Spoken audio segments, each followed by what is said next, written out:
What's up, guys? Jake from OneHive bringing you the next war recap video. Actually, sort of a two-for, War 64 and War 65. I couldn't get motivated to do a video for War 64 against martial law. It was such a blowout, and to be honest, every time I sat down to record a video, to pick an attack to show, their bases were such shit that I just could not. I mean, it was like, okay, yeah, that's a good attack. You got the 3-star, taking nothing away from our guys because we had some good attacks, but they could have made 100 mistakes and still got the 3-star on a lot of the bases. So I just couldn't get motivated to do it. They basically gave up. They used a little over half their attacks. It was just a boring war, not something I wanted to really bring and show. So sorry about missing that war. But the next one here that we're going to show, again, it's a blowout. But at least the guys, it's a Chinese clan. At least their bases were developed. They were worth showing. We had a good attack. You could tell it was a good attack. You could see the skill in the attack. So this type of war, I don't. Even though it's a blowout, even though they basically have not attacked. I mean, there's an hour and 50 minutes left, but they've used 16 attacks. They gave up real early. But we're ripping it up. A lot of good attacks to choose from, and the bases weren't complete garbage. So that I can handle. That I can get motivated to show you guys. Just scrolling through here, you'll see some of the, a lot of 3-stars is normal, and then we've got a lot of attacks left. So, or excuse me, we got 7 attacks left. A lot of times, when it's like this, we have some guys go for loot. So you'll see we don't clean up all the bases, but it's such a blowout, it really doesn't matter. The first one we're going to look at is our Town Hall 8, our boy KJ against their 28, Melancholy, which is how their clan's probably feeling right now. Nice hog attack here from KJ. One of the reasons I wanted to show you is because it's an awesome hog attack on a very almost maxed out Town Hall 8, which is awesome. The other reason is because KJ sort of did one thing that I'm not crazy about, that I spoke about in previous videos that I wanted to illustrate. So sort of 2 reasons to show this one. Standard clan castle where they had a lot of witches in their clan castle, but KJ doesn't have any trouble with that. Brings him to the corner. I love that wizard right there. Boom, got him. Takes the witches out. That's kind of tricky there if you don't know what you're doing, but awesome job KJ taking the witches out. Starts dropping his hogs, and here's where he does what I don't like. Watch where he drops his clan castle hogs. Down there on the bottom, opens them up. I've talked about it. Once you have a path clear for your hogs of giant bombs, you know there's none there. Send your hogs in there. He dropped them right on a giant bomb, had to end up using a heal really where he didn't want to use one, and had to use all 3 heals pretty early. Obviously, it doesn't matter, but he lost hogs to that, and he lost that last heal, which he needed right over that whiz tower and mortar there, and he would have had a lot quicker cleanup. Obviously, still an awesome attack, but that was a good illustration of what I've talked about. When you got a path for your hogs, unless you have another area that you know there's no giant bomb to send them in where you know it's clear. Don't put them at risk to another giant bomb like our boy KJ did.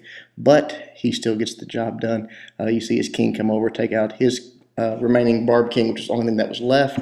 And after that is cleanup time. We'll fast forward, and we thought it was going to be close here time-wise, but he just gets it worked out and gets that 3-star for us. Good job, KJ. Awesome raid.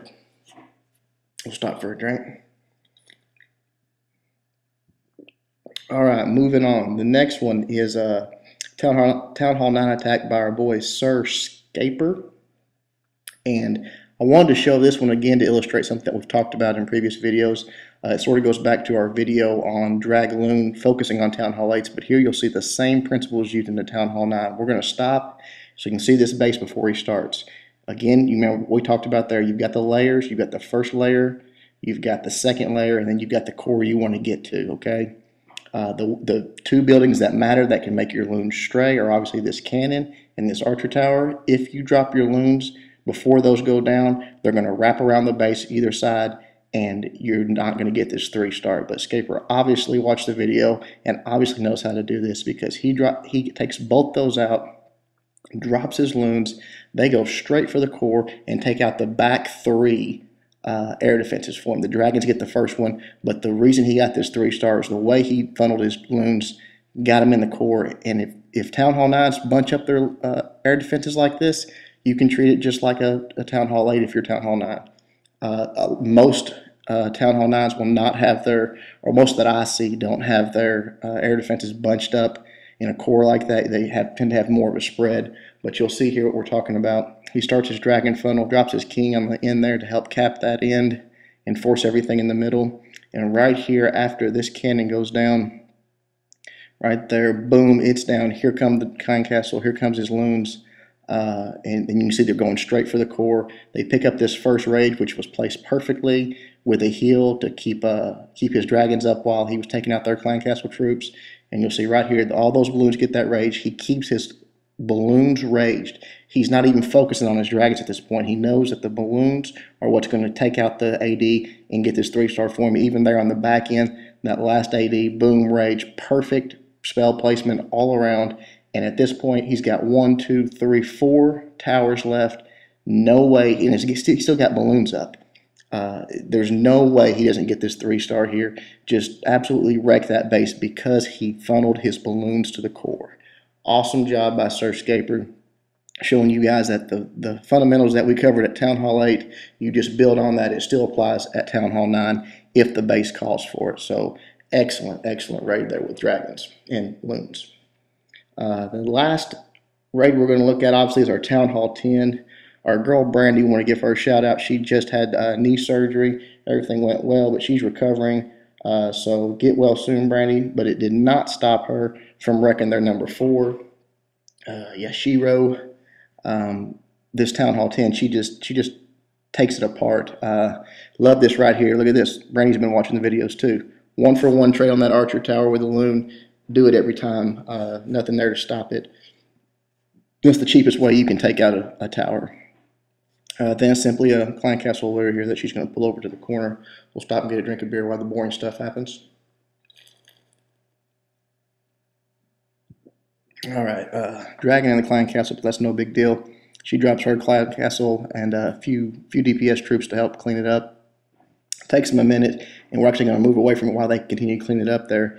She drops her Pekkas here, and she dropped it on the corner there. You can tell there's not much to wrap it around. That Tesla could have drug her Pekkas over there, but you see, boom, she notices it, drops the wizards to take that corner out, so the Pekkas are going to go to the middle. Then she's going to drop a golem and some more Pekkas on the first side where she entered, where the funnel's already been created by her Clan Castle troops on the other end. So there's nowhere for it to go. It's all going in the middle. My one critique of this whole attack was that raid she dropped right there. I did not like it. It only got that golem and 1 Pekka. These other Pekkas kind of catch the tail end of it, but that rage could have been used better. The freeze was good. The jump's good. Drops her heroes. Everything's going good at this point. Going into that center, they're about to get into the town hall and take it out.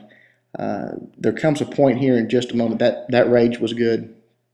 There comes a point here where I thought, okay, this is just going to be a good 2-star. She tore this base up, but it's, she's only got a few Pekkas left. They've only got a little bit of health left, the Pekkas do.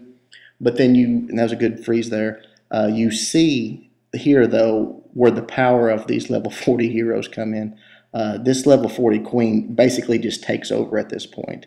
You'll see it takes out like 5 of the remaining 6 defenses herself.